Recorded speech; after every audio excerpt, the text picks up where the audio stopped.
For these supporters of former President Laurent Gbagbo, nothing short of his candidacy will do.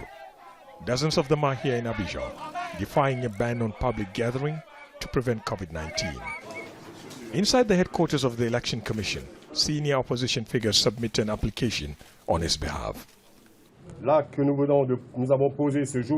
What we have done today signifies our will to reject the exclusion of our candidate in the next election. The Election Commission has a historic responsibility to the people of Ivory Coast to make it stand clear and make sure that whatever it does doesn't negate the constitution of our country.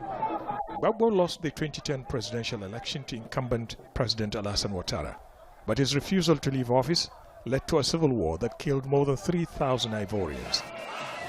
Without a valid passport to return home, he is still stuck in Belgium after he was acquitted of war crimes by the International Criminal Court.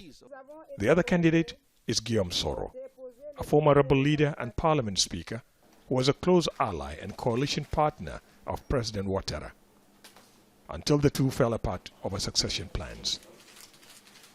He is now in Europe after his plane was denied landing rights in Ivory Coast. On August 6th, President Ouattara announced he is running for a third term. His decision followed the sudden death of his chosen successor, former Prime Minister Ahmed.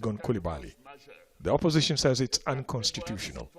His supporters say a 2016 constitutional amendment approved by 60% of the population paved the way for his candidacy in this year's election.